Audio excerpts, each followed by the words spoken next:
Good morning. Morning. Thank you for having us here again.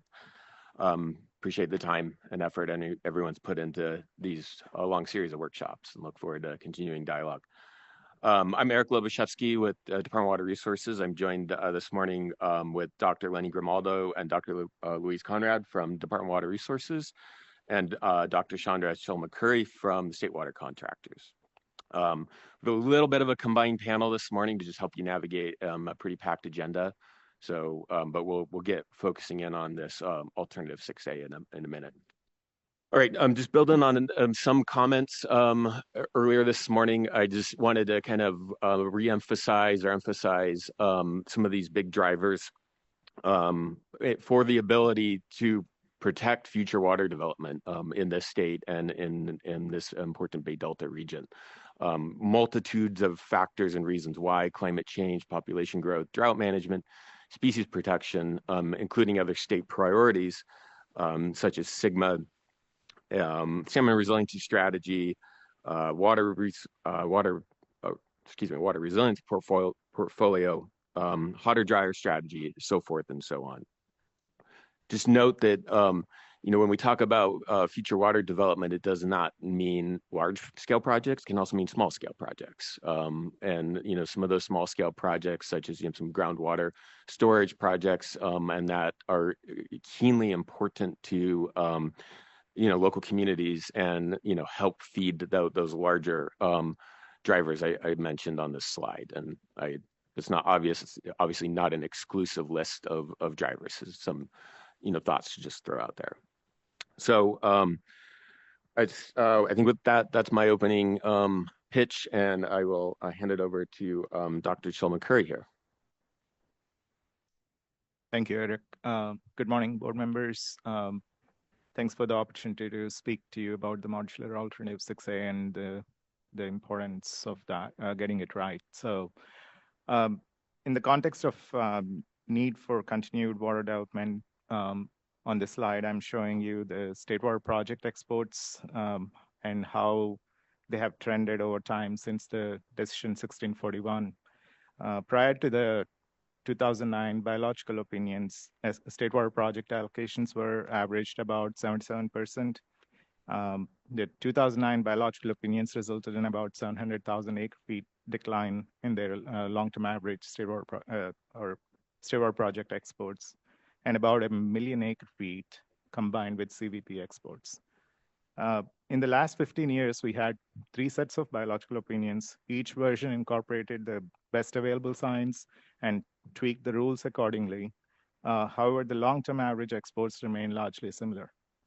Assuming all else remains the same, DWR is projecting approximately 300 to 500,000 acre-feet of additional exports decline just from climate change. Looking at these projections and the weather whiplash we are already experiencing, public water agencies throughout the state are looking to investing billions of dollars to ensure reliable water supply for Californians. And many of those proposed projects are expected to rely on the excess flows in the Delta. So you've heard several perspectives on the excess flows and need for protection. I'd like to present a perspective on the problem you're trying to solve here through the modular alternative 6A. Here's a conceptual figure showing different blocks of water if you all adopt the Healthy Rivers and Landscape program. The bottom block is representative of Decision 1641, the requirements and the outflow needed to maintain those requirements. The next block up shows any outflows that are obtained, that manifest because of the requirements under the CISA and ESA permits the projects have. And then a block, HRL parties, including the projects, are committing to another block of outflow on top of those 2 requirements. And then then they are planning to take the exports and diversions on top of that to their other, whatever water right limits. After that, we fully expect that there will be excess delta outflows available And what you're trying to solve today, or with this modular alternative 6A, is how much of that excess outflow should be protected for environment versus how much can be um, uh, provided to new water supply projects. And obviously, that is the block of water where you're trying to balance all the beneficial uses going forward into the future.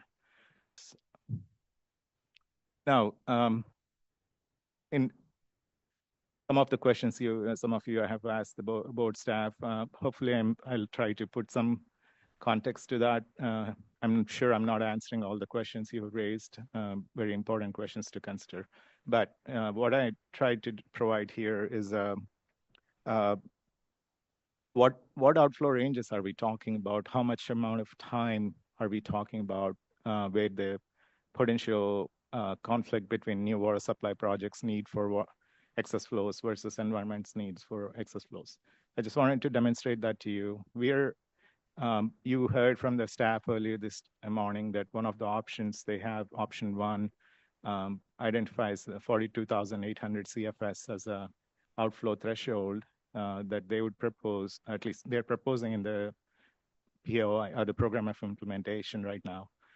If you use that just as assuming that that is the correct number to use, we are looking at, by the way, just before I describe the result here, what you're seeing here is essentially from January through June, daily delta outflow, or all the days in January through June where delta was in excess condition, binned by delta outflow. So on the bottom of the x-axis, you see the delta outflow range in thousands of CFS. And on the y-axis, you're seeing the percent of time the delta outflow falls in each bin. And just to, again, going back to the point I was trying to communicate, most of the new projects will include local requirements to protect that would for species protections or whatever the other protections are based on your permits that you will issue eventually. Assuming we don't know what that number will result in terms of the total outflow that they have to bypass, but just assume for the sake of it that it is 20,000 CFS, that's about 40% of the time that delta excess outflows are about 20,000 or less. And flows above 42.8 or 42,800 CFS threshold are about 36% of the time. Seems like those are two ends where there isn't too much conflict. I mean, it's those numbers are almost, either have a lot of flow or too little flow, right? So, and if you just consider that mid-range flows, that's where the conflict is really. Where that flow range is actually very important for feasibility of some of the major new projects that a state is considering or various water users are considering. And also at the same time, there's uncertainty about exact effect of those diverting any of those flows on the fish species.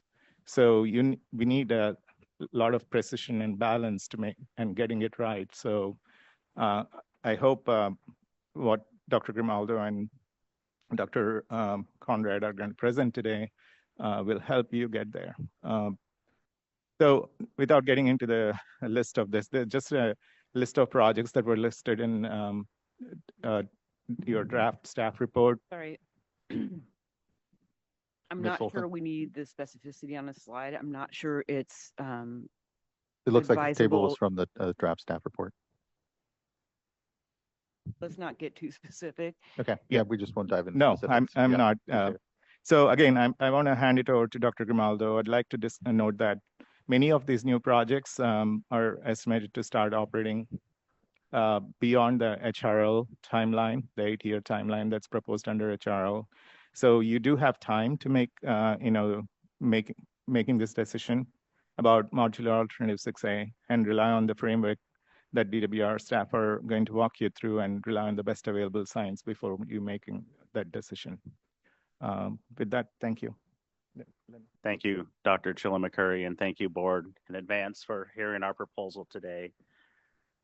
I just want to step back a little because throughout these proceedings, I've heard two universal messages that have come up that I think we all sort of nod our head on is the system's complex, incredibly complex, and there's a lot of uncertainty in how we think species are going to respond to that complexity.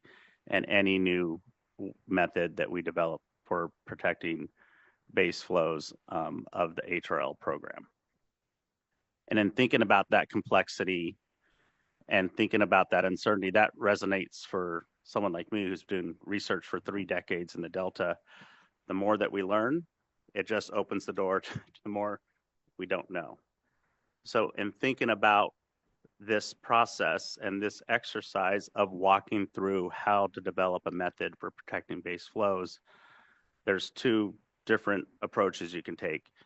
You use many tools that converges on an answer, or you use one tool that incorporates all the different drivers.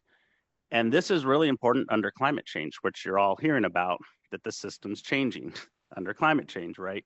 And we have so many factors that affect how species respond in the ecosystem: flow, habitat, water temperature, food supply, invasive species, you name it. And thinking about all those factors and how those may change under climate change, where we landed, DWR, in a joint proposal with the California Department of Fish and Wildlife, is using a life cycle model that can incorporate all those drivers and helps develop answers in how flow is working with habitat, water temperature, and invasive species in a way to help identify potential protection of those base flows down the road.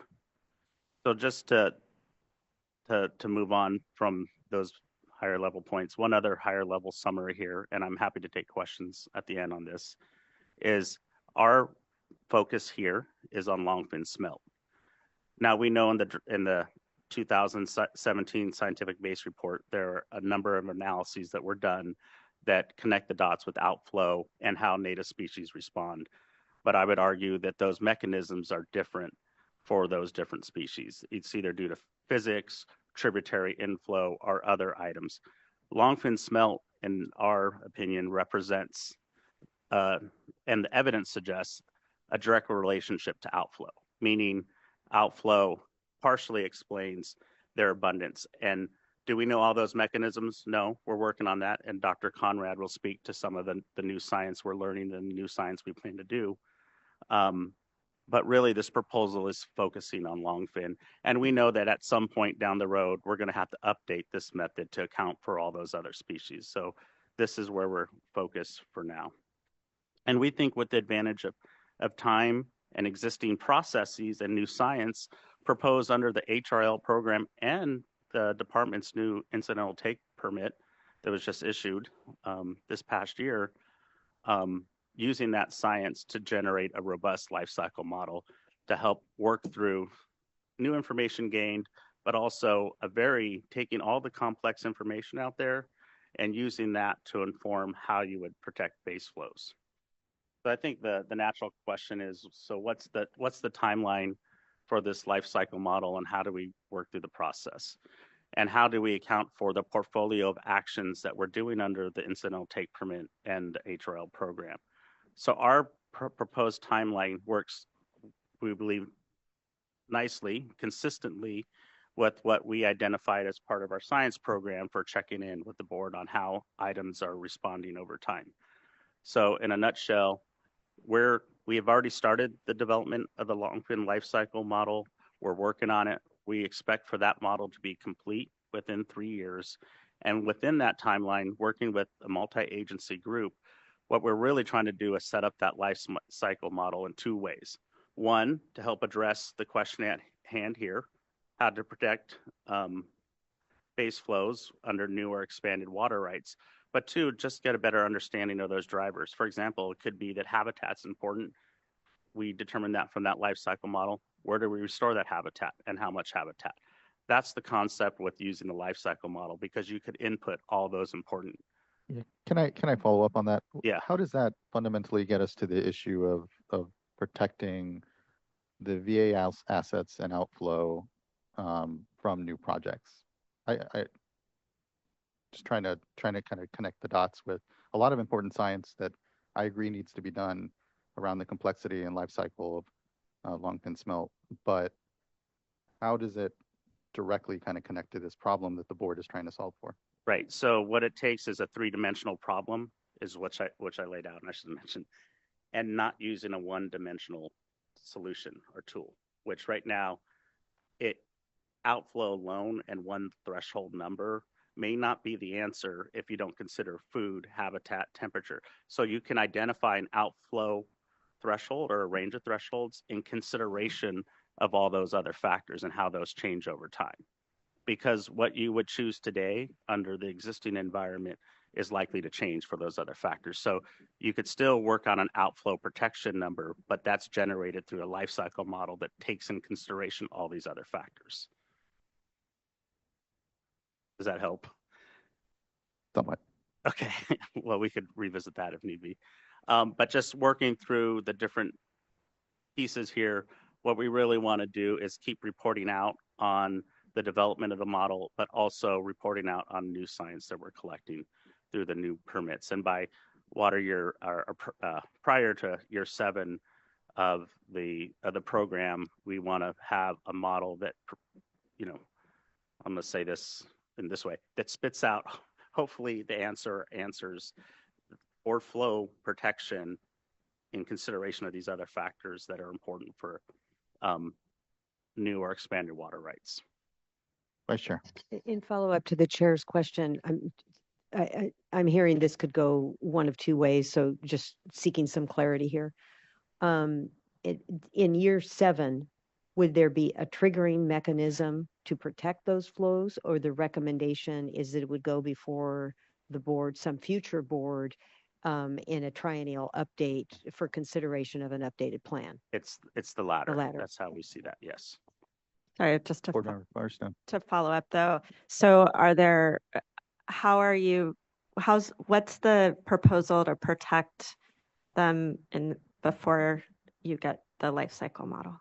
So there's a couple of, so we're not sitting idle. So if we go to the next slide, well, thank you. You set me up perfectly. So we took a look at the existing method and the 2017 scientific basis report. We're continuing to update those relationships with new data. And what we're finding is that data for longfin smelt, it's starting to spread, which represents the uncertainty. It doesn't mean that there's not a relationship between abundance and spring outflow. It just means that there are other factors that are coming into play.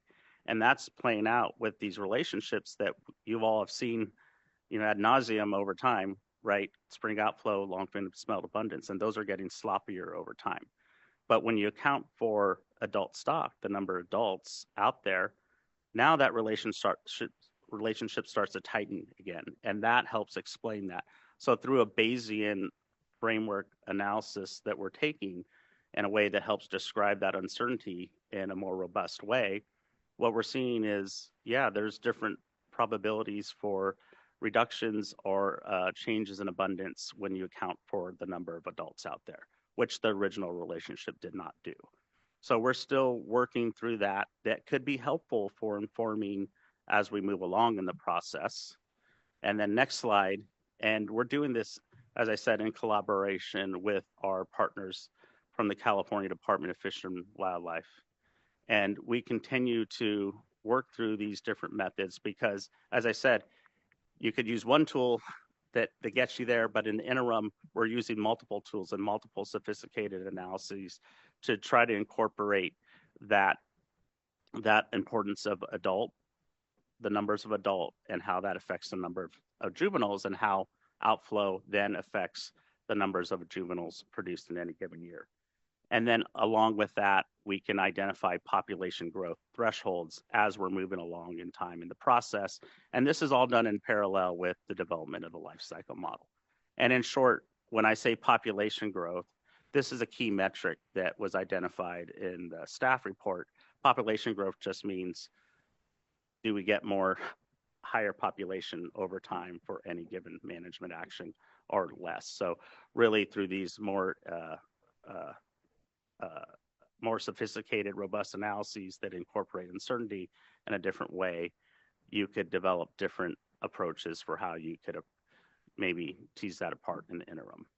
So recognizing that there's questions about how does this all relate to the problem that we're trying to solve, I hope to provide a little bit more context. And along the lines with what Dr. Grimaldo was just talking about, this slide is really a summary of just how much we've learned about longfin smelt as one of our focal species in the last approximate decade. So, and I think this all relates to the chair's question in terms of, and Dr. Grimaldo's response, that we really want to have the full picture in mind as we develop the appropriate ways to protect species and support them, which may be multifaceted, may not be a single solution.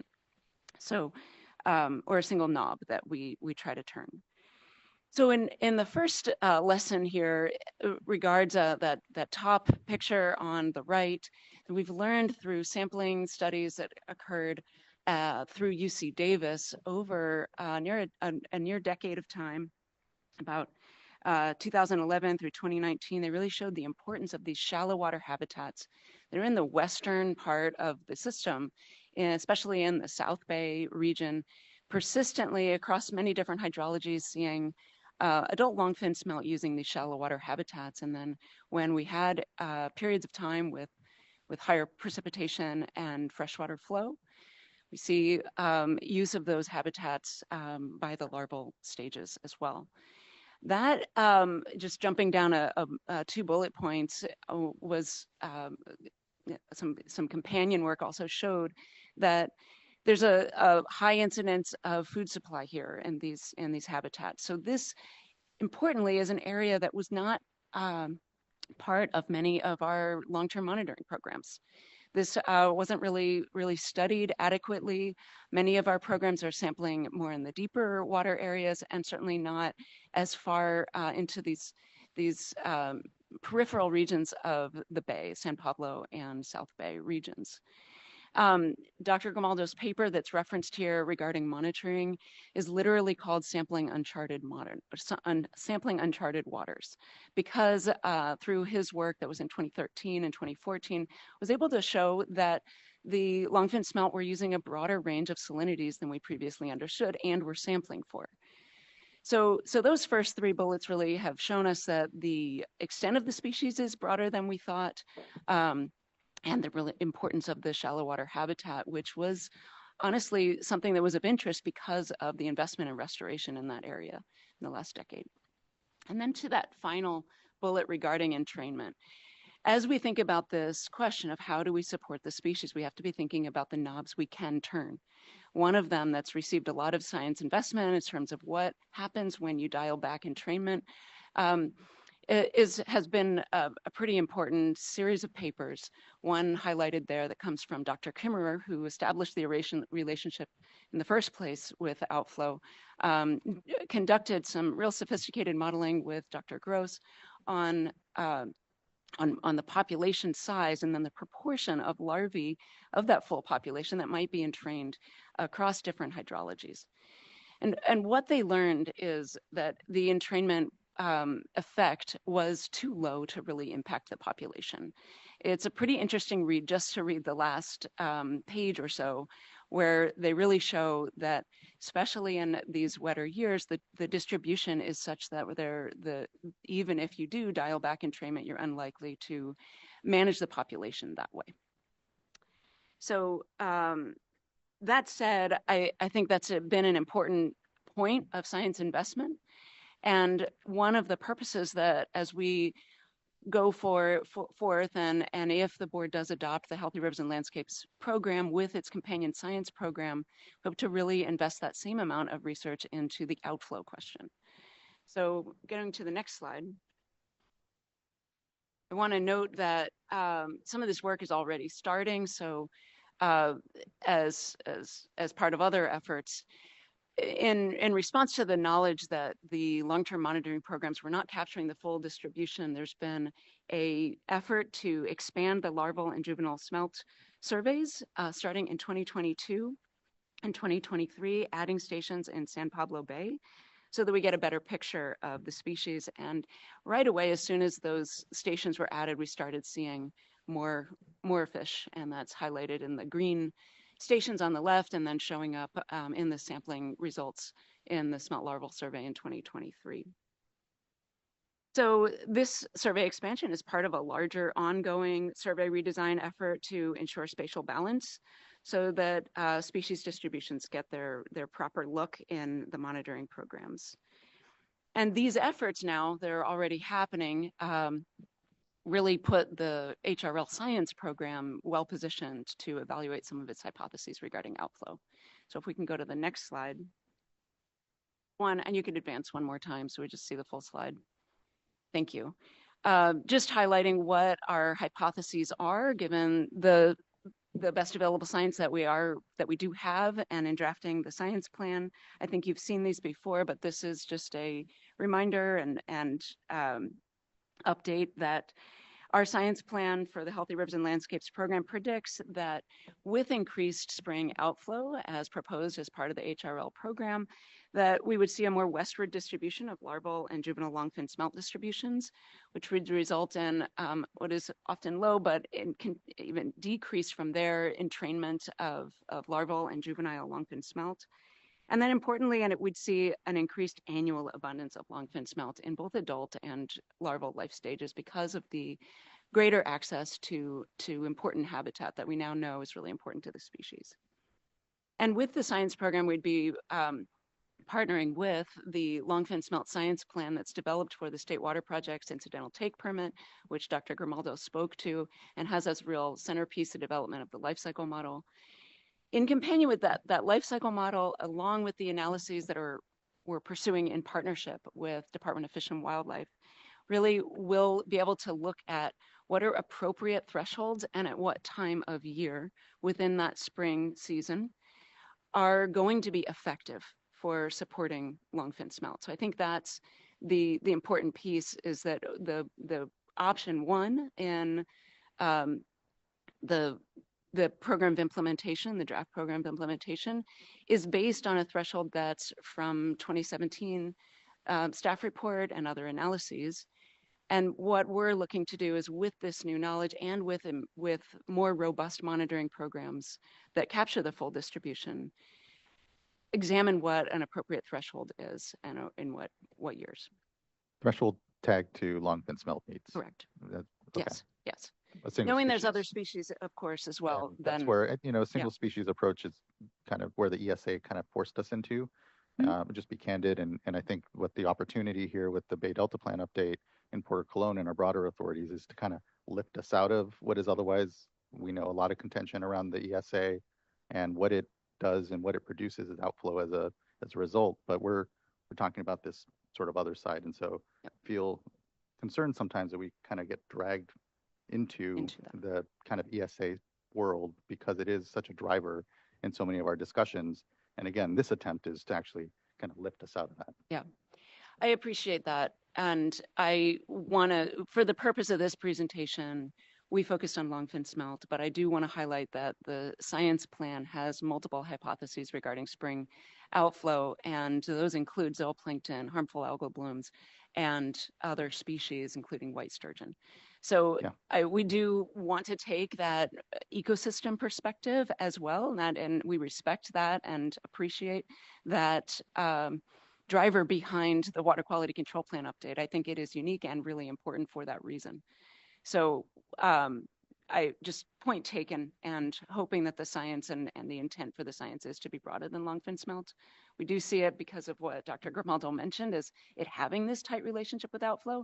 It's really prime for investigating some of these hypotheses about what the benefit is of increasing outflow. One of the reasons why we picked longfin is if you look at the approach used in the 2017 scientific basis report, and that threshold number, that was based on longfin. So just adding to some of the rationale why we're focusing on longfin here. Yeah, appreciate that. Board Member Firestone. Sorry, I just want to clarify the proposal, though. So I think we all want to get to a life cycle model, and science is progressing every day, and we're learning a lot more, and we want and outflow is only one knob. Clearly, I think that's a very clear theme of all of the work in the Bay Delta and all the workshops and everything we've had. What we're voting on is, or what we're considering here is a proposal for a framework that, you know, any of these alternatives is building in continued science and periodic reviews. But in the more concrete immediate term, the proposal is that the VA would be adding some water and habitat, and I'm not clear what the proposal is for this term of the VAs to protect that water. If you don't have, if is a proposal just to not have any threshold and protections while you're building a life cycle model, or is there actually a proposal to protect water in those 8 years before you get to the life cycle model, and then update? You know, I would hope that we would continue to update these plans as we get better science and get to a place where we have more robust and more effective regulatory programs and thresholds. But I'm not clear what the proposal is to protect water so that the fish see more water as a result of the VA. What's the proposal for that? I'll try to take that one. Yeah, and sorry, I don't think we had answered your question fully earlier. So thanks for bringing us back there. So a couple thoughts then on that is, you know, the proposal is to really emphasize and dig into this life cycle model approach. In the near term, let's call it, you know, the thoughts that come to my mind are really focusing in on, you know, when any of these new projects would come online. And so being, you know, cognitive of when those things could actually come online, and we're seeing those being downstream. Can I interrupt there? Yeah. And I appreciate that. I think when it comes to the table that we showed and the significant projects that may be out there, Yeah. that may be the case. But as we know, groundwater recharge is a huge emphasis and focus of us all right now. I think there are other draws on the system besides those more significant projects that may yet come online that still kind of speak to this need when it comes to just the intervening years as well. Mm-hmm. To my mind. Okay. Fair. Yeah, that's a fair point, Chair. Yeah, and so I mean, just building on, you know, a few other thoughts then, you know, given that point is, you know, thinking through ways to condition any of those future water right applications, you know, that point to this process. And, you know, the final thought there I had is, Dr. Grimaldo mentioned it, is some of the work underway already, you know, may help inform us to what, I mean, maybe even a near term threshold would be. I think, you know, what you're hearing from us on this panel is, you know, the current numeric, I forget which, is that option 1 or, you know, it, you know, could benefit from some further dialogue and focus on what, you know, if we have to find something today, for example, you know, further focus and dialogue of what that today is, type of thing. So. Yeah, I appreciate that. And I, you know, want to acknowledge that what was put into the draft program implementation here, and importantly, its draft, was a conversation starter. So, you know, it is a bit basic, but it's at least signaling here from all of us that we see a concern, again, of, you know, how to be protective with new projects coming in, and trying to unpack that. So, anyway. Right. Yeah. Board Member McGuire. Yes, thank you. Yeah, I appreciate that. I think for me, when I'm thinking about this, I think about the longfin smelt, for example. I mean, they were just listed as endangered. So there's a reason we're talking about this, unfortunately, from the ESA perspective, because of the situation that they're in. So for me, you know, we talk about knobs and the knobs that we have to turn. Well, I feel like we're running out of knobs, right? And in some respects. And so I'm very wary of that and wanting to be very careful with how we make those decisions. I think Vice Chair aptly pointed out that 8 years is not a long time. It does go by quickly, especially in the water world, but it can have really dramatic effects on the fisheries. And, you know, our charge is to look at reasonable protection of all fish and wildlife. And so, so I appreciate that acknowledgement that there's more to this. But at the same time, I feel a real strong sense of urgency. So for me, it's like thinking about, is there another approach that sort of melds the commitment to evolving science and also looks at maybe an interim approach, right? That protects these flows in an appropriate fashion in the meantime while the science is being completed. That's really what I'm thinking about. I think that's the intent of the VAs as well, is to further that. And for me, it's really it's a big deal to consider the words in the water quality control plan and what they mean, both for the short term and also the potential implications for the long term, not really knowing what any of this work is going to yield. So not really so much a question, just as an acknowledgement of willingness to think about different approaches here, and really just a sense of urgency in doing that. Thank you. I appreciate that feedback. I mean, it is definitely something that, I think we hear you loud and clear. And I think, it's something that as we throw this out there for dialogue and input, that, we can look towards where we need to sharpen the pencil. I appreciate that. Board Member Firestone, was there anything further? Okay. Thank you for that aside. Appreciate it. Sure. And actually, I think it goes right into discussion because the next slide is just a summary and recap of what we're already talking about. So. Yeah, thank you for that. And thank you for the proposal, the good thought I know that was put into trying to help us solve for this issue that we're seeing, and just really appreciative of all the work that has gone into it and for this dialogue that we've had so far at the dais.